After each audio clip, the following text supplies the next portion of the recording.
Está no ar o MPTV, um programa do Ministério Público do Maranhão em parceria com a TV Assembleia. No programa de hoje você vai saber o que a Promotoria de Justiça de Defesa da Saúde tem feito para garantir o bunker da radioterapia pelo SUS em São Luís. Nas ruas da capital, a população pergunta e o MP responde. E ainda, você sabe identificar a violência psicológica? Uma agressão que não deixa marcas visíveis no corpo da vítima, mas que traz danos psíquicos e emocionais tão profundos em quem sofre que podem causar traumas pelo resto da vida. Vem comigo, está no ar o MPTV.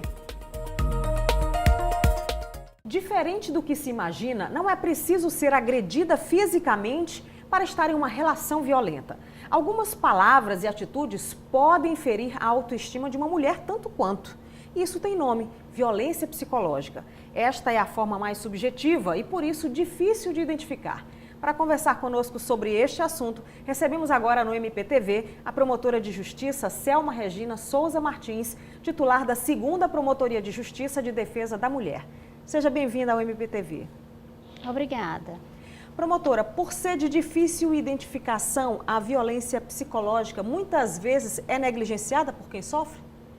Exatamente, porque a mulher, ela às vezes só entende que a violência é a física e a violência psicológica ela é mais sutil. É aquela que o agressor não permite que ela estude, não permite que ela tenha acesso às redes sociais, impõe a ela um comportamento e diz assim: mulher minha, não usa essa roupa. Mulher minha, não usa esse batom. Mulher minha, não faz esse tipo de atividade física, podando a mulher, controlando a mulher de uma tal forma que ele passa a controlar, inclusive, seus passos. Ou seja, essa violência psicológica ela é mascarada pelo ciúme, pelo controle e muitas vezes também por ofensas, né? Certamente. O cidadão, quando ele quer podar a mulher, ele pede como prova de amor as senhas das redes sociais. E, infelizmente, a mulher, como prova de amor, ela oferece. E ela fica sendo controlada 24 horas por ele. O ciúme, dizem que é o tempero do amor. Nunca foi tempero do amor. É o prenúncio de uma agressão física. É o homem que ele tem uma baixa autoestima, e ele fica, inclusive, perseguindo o passado da mulher, porque antes dele, ela teve um relacionamento, e ele fica cobrando desse passado. Ele também teve um passado, mas ele acha que ele pode tudo, e que a mulher não pode nada. E começa a cobrar uma série de atitudes dela, que ela imagina que é amor. E ciúme nunca foi prova de amor, ciúme é sentimento de posse. Sentimento de posse faz com que a mulher não possa viver uma vida em paz. E é isso que nós queremos, que a mulher tenha paz. Que um relacionamento seja para acrescentar na vida da mulher e não para diminuir. Comentários pejorativos a essa mulher também podem ser considerados, pode ser considerado parte da violência psicológica? Sim, chamar a mulher de burra, que ela não vai conseguir passar naquele concurso, para que ela está estudando, que ela é gorda, que ela é feia. Se eu te largar, quem vai te querer? Se você me largar, você nunca mais vai ver teus filhos. E a mulher fica acuada, ela passa anos para tentar romper esse ciclo, e esse homem nunca triscou nessa mulher. E ela imagina que ele está protegendo a família, que ele está protegendo o casamento, quando na verdade ele está controlando essa mulher. Quando ele chega em casa e quebra objetos da casa, intimida a mulher para que a mulher não reaja. Controla a mulher através do medo, controla a mulher com o olhar. Esse tipo de violência psicológica, como a senhora bem detalhou para o nosso telespectador, dessas situações que acontecem todos os dias em algumas casas, geralmente precede a violência física? Exatamente, é um ciclo que se repete. Aí começa com as agressões verbais, com a violência psicológica e vai até a agressão física. E aí o agressor pede perdão e a mulher, a tendência dela é perdoar. E aquele ciclo cada vez se repete e as agressões vão ficando mais violentas, as ameaças vão sendo mais fortes, e a mulher fica com medo de sair desse relacionamento, porque ela passa a temer esse companheiro dela.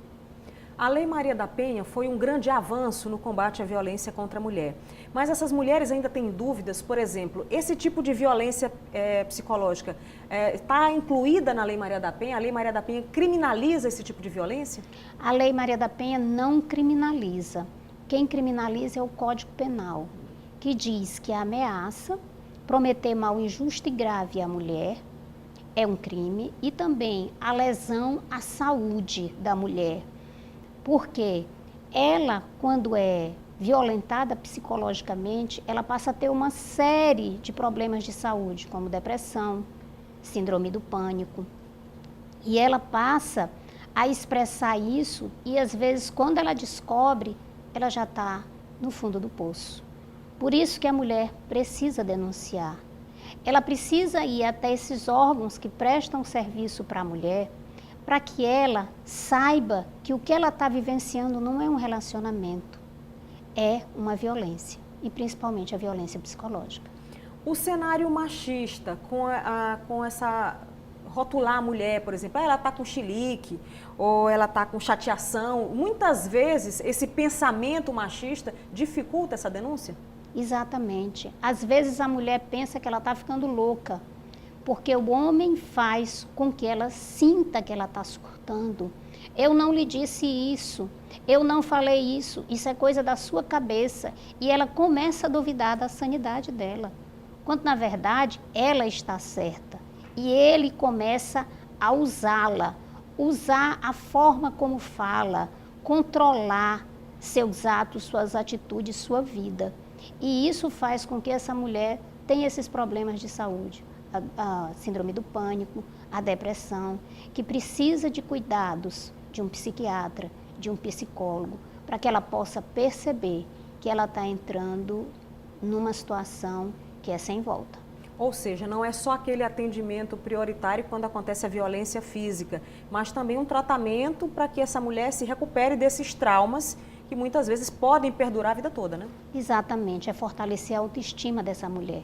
Porque ela chega para mim em audiência e disse: doutor, ele tem razão, ele me xingou porque a comida estava ruim. Então ela acaba acreditando no que ele diz é verdade. Quando na verdade a comida estava boa e ele começa a colocar defeitos. E por que ele não foi fazer a comida? Porque teve um caso que ele agrediu, porque ele tinha chegado bêbado e pediu para que a mulher fizesse um bife. E ela pegou, também estava cansada, também tinha saído com ele e fez só uns ovos. E ele não queria e a agrediu. Quando ele foi dizer isso em audiência, querendo nos convencer de que ele estava certo, porque ele bateu, e ele bateu na mulher dele. Como a nossa colega do Rio Grande do Norte, que tem um curso de reeducação do agressor, disse o cidadão que ele não bateu na mulher, ele bateu no atrevimento da mulher. Então, o homem não aceita que a mulher fale, ele não aceita que ela faça valer seus direitos, que ela tenha uma vida em paz, que ela possa viver feliz e ser feliz.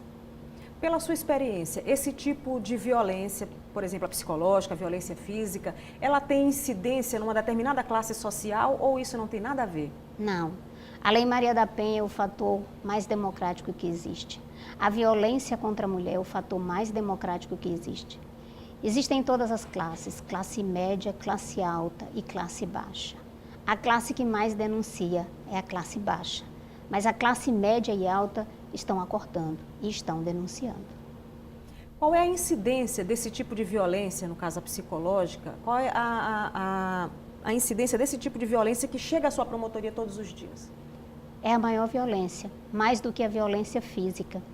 E são as denúncias que nós temos de ameaça. Se você não ficar comigo, não fica com mais ninguém. Se você me abandonar, eu vou levar seus filhos, você não vai ver mais seus filhos. E começa a perseguir a mulher.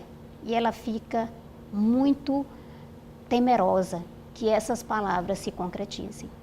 Na sua avaliação, os casos de violência contra a mulher aumentaram ou diminuiu o medo dessa mulher em denunciar? Na verdade, a mulher passou a denunciar, porque até então ela não denunciava. Porque dava o quê? juizado e no máximo cesta básica. Porque existe, infelizmente, aquele ditado que diz que em briga de marido e mulher ninguém mete a colher. E hoje todos nós metemos a colher. Tem que meter a colher. Tem que meter a colher. O Ministério Público, principalmente. Se você estiver ouvindo na rua alguma agressão, algum vizinho, denuncie. Ligue para o 190. A polícia é nossa parceira. A cada 3 flagrantes no plantão, 1 é de violência doméstica. A Patrulha Maria da Penha assiste essa mulher quando ela tem medida protetiva. Para quê? Para que ela consiga viver em paz. Falando em medida protetiva, a mulher vítima de violência psicológica pode pedir uma medida protetiva? Pode e deve.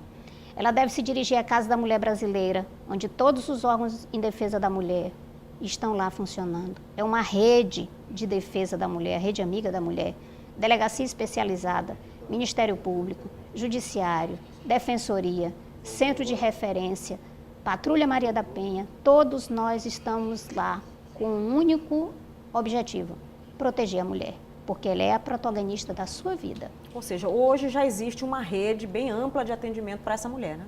Exatamente. E nós temos aqui acionar essa rede, porque essa rede funciona. Promotora, uma dúvida também em relação a essa violência psicológica. A violência física, geralmente quando acontece, a mulher vai fazer um boletim de ocorrência, vai para o ML, fazer um exame de corpo de delito. E na violência psicológica, como é que os órgãos da justiça identificam essa violência? Se for ameaça, a palavra da vítima é suficiente. Aliado a outros elementos de prova, é a mãe que sabe que ela andava triste, que ela andava cabisbaixa, que ela deixou de frequentar os familiares, a casa dos familiares e a casa dos amigos. A própria palavra da vítima é suficiente. Quando nós temos uma depressão ou a síndrome do pânico, pode ser feito o exame pelo IML, que vai também, ou pelo Hospital Nina Rodrigues, que vai detectar esse problema que essa mulher tem por conta dessa agressão psicológica.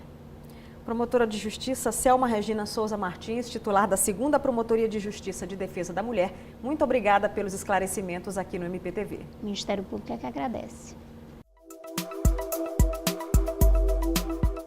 Como é identificada a propaganda eleitoral antecipada? Bom, dentro das regras eleitorais, existe o momento certo de se deflagrar o processo de campanha eleitoral. Então, toda propaganda que é feita fora daquele processo, que pela mini-reforma hoje é reduzido para 45 dias, tudo que for feito fora daquele processo, de maneira antecipada, ou seja, antes do período correto pela lei, é considerado propaganda antecipada. Notadamente quando o candidato deixa subliminarmente ou de maneira direta a intenção de pedir o voto ao eleitor. Então, toda vez que o candidato ou pré-candidato, já que ainda não existe uma candidatura formada, ele faz essa insinuação de pedir voto ao eleitor de maneira direta ou indireta, subliminarmente, fora do período que a legislação diz, ele está praticando a conduta vedada de propaganda antecipada. Vamos para um breve intervalo. No próximo bloco, você vai saber o que a Promotoria de Justiça de Defesa da Saúde tem feito para garantir o bunker da radioterapia pelo SUS em São Luís. É um instante só.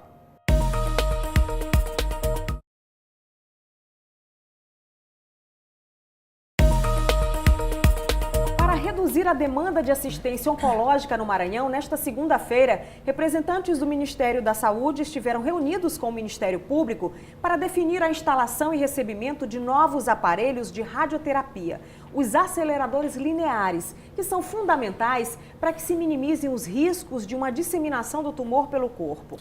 Os aceleradores lineares são equipamentos utilizados para o tratamento de radioterapia de diversos tipos de câncer e fazem parte do plano de expansão da radioterapia do Sistema Único de Saúde, o SUS. Pacientes com câncer no Maranhão serão beneficiados com a aquisição, diminuindo a espera de meses pelo início do tratamento. Para falar sobre o assunto, eu converso agora com a promotora de Justiça Maria da Glória Mafra Silva, titular da 2ª Promotoria de Justiça de Defesa da Saúde de São Luís. Seja bem-vinda ao MPTV. Muito obrigada. Promotora, foi uma grande vitória para os pacientes com câncer no Maranhão, essa ordem de serviço, né? Com certeza. Nós temos uma média de 230, 240 pacientes na fila da Fundação Antônio Jorge Dino aguardando a radioterapia. Então, o único unidade do SUS onde esse atendimento é feito é no Antônio Jorge Dino. E essa máquina, na verdade, esse atendimento é quase que diuturno, nos 7 dias da semana, e já estamos com uma fila, né, muito grande. Então, desde 2012, houve esse projeto do Ministério da Saúde, onde o Ministério da Saúde entrega aos estados um bunker construído pelo Ministério e mais o acelerador linear. Então, desde 2012, nós estamos aí nessa luta muito grande junto ao Ministério da Saúde. Foi um trabalho assim, muito particular do Ministério Público. Nós estivemos várias vezes em Brasília, resolvendo as questões do projeto, e realmente essa semana o Ministério já está chegando em São Luís para assinar a ordem de serviço para o início das obras. Ou seja, os custos com a compra desse aparelho, com essas obras, serão do Ministério da Saúde, né? Sim, o projeto envolve a construção do bunker e o aparelho. A contraparte do Estado foi só o local onde o bunker será construído. E aonde será instalado, promotora? Vai ser instalado próximo à Vila Palmeira, em um terreno onde funcionava o antigo Genésio Rego.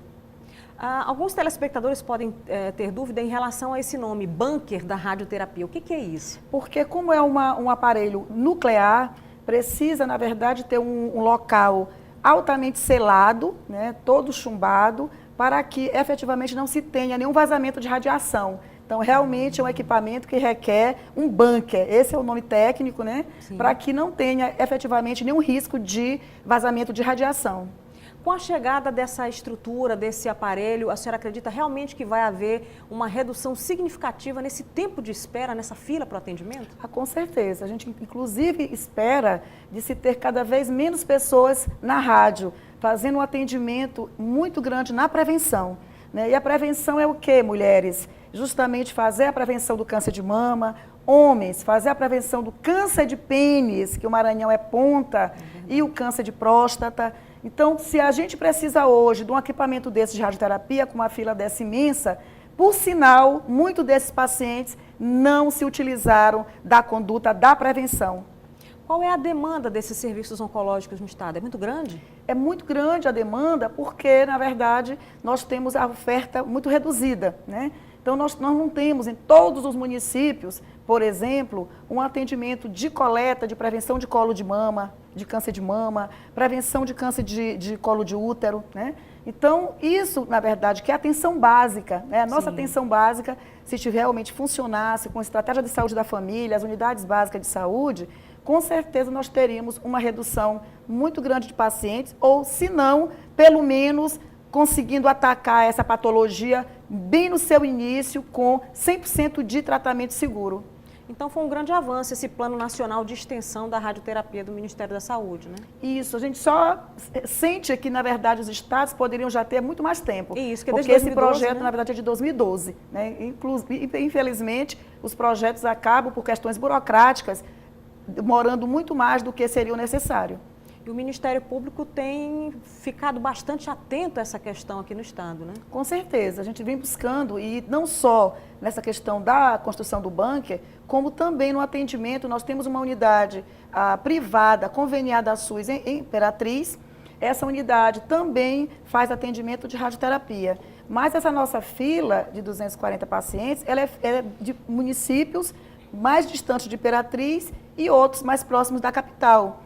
Então, nós também, enquanto esse bunker era construído, nós fizemos uma intervenção junto à SES para que alguns pacientes aqui de São Luís e de outros municípios pudessem ser atendidos em Imperatriz, naquelas condições onde a patologia fosse possível e as famílias pudessem levar esses pacientes até o local onde funciona essa unidade. E já encaminhamos uma média de mais de 40 pacientes.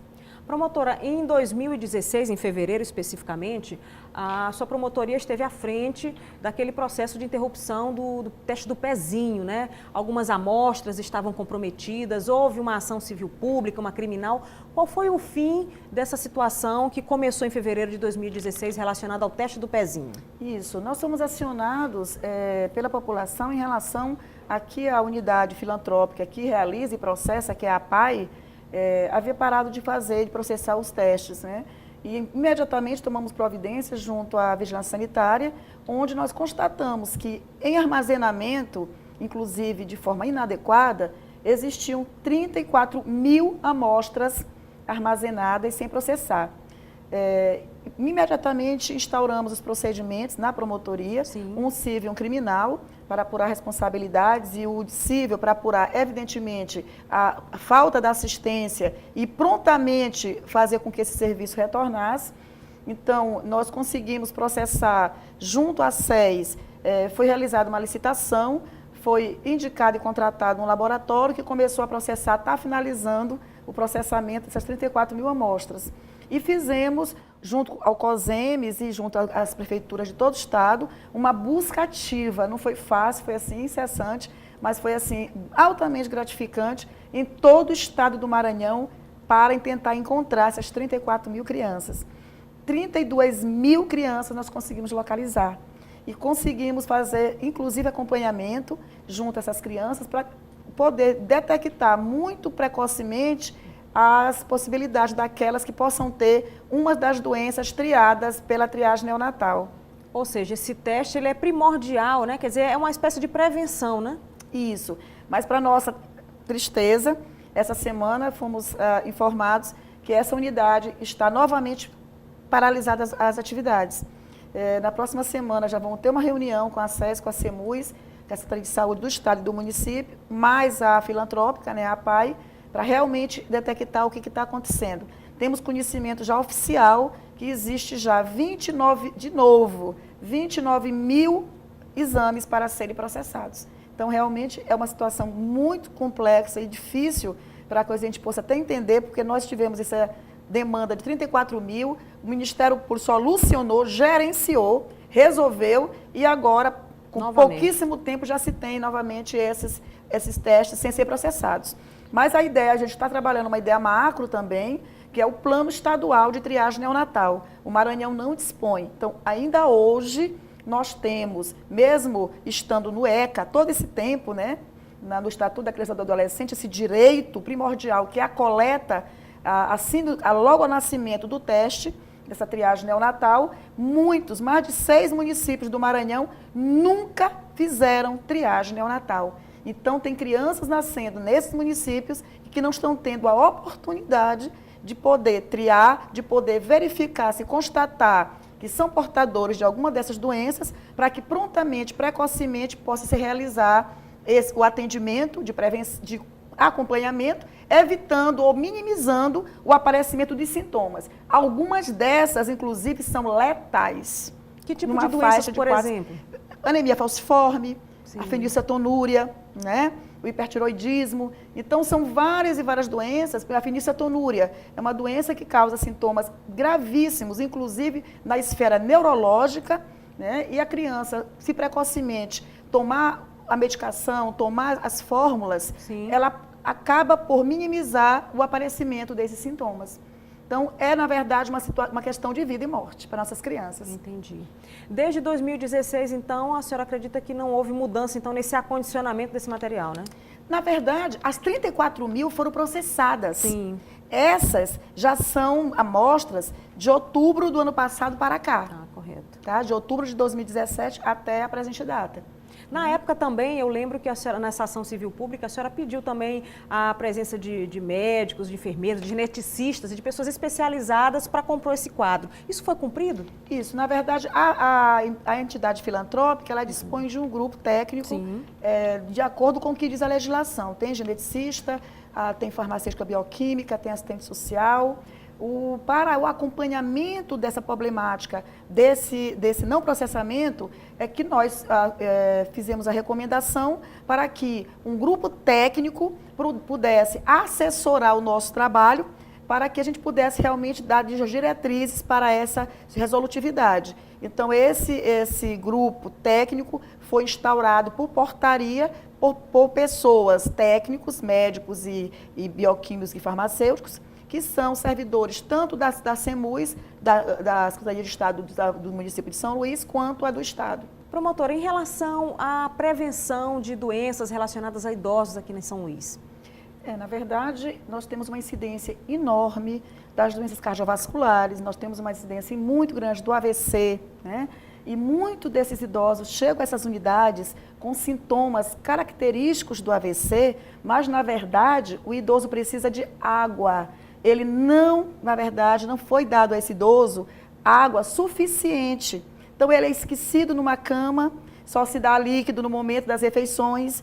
Os idosos, grande parte deles, pela natureza própria do ser idoso, não sente sede, né? Então, a falta de líquido, o nosso cérebro, grande parte dele é de líquido, né? Então, essa desidratação chega a um ponto tal que esses pacientes acabam por realmente ter efetivamente sintomas como de um AVC, né? E acaba, na verdade, sendo um AVC em razão até dessas questões que envolvem a desidratação. Então, prevenção, controle da diabetes, controle do sódio, olha o nosso sal, são dias de vida que se reduz ao não ter controle do sódio, né? Então, isso tudo impactando as nossas portas de urgência e emergência, que estão superlotadas. Pode, cada dia, ser construído um hospital com novos leitos, mas ele vai já estar lotado por pouquíssimo tempo. Então, a prevenção das doenças é que realmente é a saída para a saúde de todos nós. Outra questão que hoje nos impacta bastante, a busca da saúde pelo olhar saudável está adoecendo as pessoas. As pessoas estão estourando os joelhos, correndo loucamente todos os dias. As pessoas estão correndo com doenças cardiovasculares de base e acabam tendo problema grave de saúde. Então, essa questão também da busca pela saúde, pela vida saudável, está passando, infelizmente, 100% pela estética. Então, as pessoas estão fazendo jejum intermitente. As pessoas, às vezes, são pré-diabéticos e estão fazendo uma dieta de jejum. Olha o absurdo que é isso, a possibilidade do risco, na verdade, que essa pessoa está submetendo esse seu organismo. Então, busquemos saúde. Primeiro, a estética vem junto, mas a questão que está sendo hoje é o contrário. As pessoas estão se adoecendo, tem as bombas aí sendo ingeridas, sendo injetadas, não é? As pessoas, então, como assim? Dentro de uma unidade muito bonito no cemitério, né? A seu critério, né? Porque ainda tem isso. A pessoa levando realmente ao óbito, ou até mesmo com neurosequelas severíssimas. Quantas unidades de saúde nós teremos que ter, pública ou privada, para atender toda essa gente? Para atender todas essas pessoas. Podendo trabalhar na prevenção. Na prevenção, nós temos com índice de suicídio altíssimo, não é? E aí, será que essa depressão está vindo de onde? Né? Então, assim, todo mundo é muito feliz nesses Facebook da vida, nessas redes sociais, é as redes da felicidade, todo mundo está em Paris, todo mundo está num local lindíssimo, um pôr do sol maravilhoso, e tem muita gente que não consegue nem olhar o pôr do sol e dizer que lindo. Como é que fica esses que estão olhando essas redes sociais? Eu tenho alguma coisa então, porque eu não consigo nem dizer que o sol, que dia maravilhoso. Então eu começo a ir cada vez mais entrando em uma seara de achar que por um medicamento, por uma química, por um livro de autoajuda que não tem nada do que eu conheço nele, do que a minha vida representa, eu poderei ser mais feliz. E a felicidade, ela é de pessoa a pessoa. A felicidade se conta nos momentos que a pessoa vive, viveu e com quem a pessoa está vivendo. E não esse que a gente quer comprar de outras pessoas, ou essa que está sendo vendida nas redes sociais. Hoje é esse nosso outro dilema imensíssimo de quem está na seara da saúde. Do que fazer para essa nossa vida tão líquida que nós estamos vivendo, tão nada de concreto. Pensemos nisso. Muito obrigada. Promotora, só uma última pergunta. São 2 promotorias de justiça da saúde aqui em São Luís. Quais são as atribuições delas, 2? Por exemplo, o telespectador que está assistindo agora, quando é que ele deve procurar sua promotoria? Em que casos? Tá. São, na verdade, 3 promotorias, né? Tem a 19ª, a 20ª, a 18ª, né? Então, atualmente, as 3 promotorias têm atribuições concorrentes. Quer dizer o quê? Demandas que envolvem questões criminais na saúde, sim, como, por exemplo, venda de medicamentos não prescritos, venda de anabolizantes, né? Erro médico, erro de farmacêutico, erro de enfermagem. Isso são os 3 que temos atribuição. Certo. Isso quer dizer atribuição concorrente. a pessoa é atendida, acolhida em nosso núcleo de atendimento. Essa demanda, então, é direcionada para um de nós por distribuição alternada, tá? Bem como questões que envolvem assistência, busca de leito, pessoas que estão internadas, que precisam ser transferidas para uma outra unidade, busca de medicamentos, a pessoa tem um medicamento prescrito, mas não está sendo disponível, não está encontrando no SUS, ou não está sendo dispensado no SUS. Também, uma de nós três podemos atender essa demanda. Então, é uma demanda que nos chega via nossa unidade de acolhimento, para que um de nós, então, dê a devida resolutividade. Ok. Promotora de Justiça Maria da Glória Mafra Silva, titular da 2ª Promotoria de Justiça de Defesa de São Luís, muito obrigada pelos esclarecimentos aqui no MPTV. Eu agradeço e dizer sempre que nós funcionamos, na verdade, de porta aberta para o cidadão. Minha promotoria funciona de 8 às 18 e a população pode sim e deve sim fazer as suas reclamações, que o Ministério Público os abraça de coração. Basta ser idoso para ter direito a acesso nas vagas de estacionamentos? O Estatuto do Idoso, no artigo 41, ele prevê, né, a reserva de vagas em estacionamentos públicos ou privados, justamente para resguardar a comodidade do idoso ao se deslocar, uma vez que ele tem mobilidade reduzida.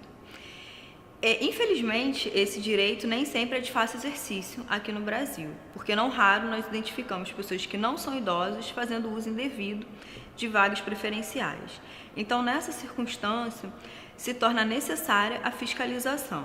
E essa fiscalização ela é feita através de um selo, que pode ser obtido através por pessoas com 60 anos ou mais, de forma gratuita, e esse selo ele precisa ficar de forma visível no painel do automóvel.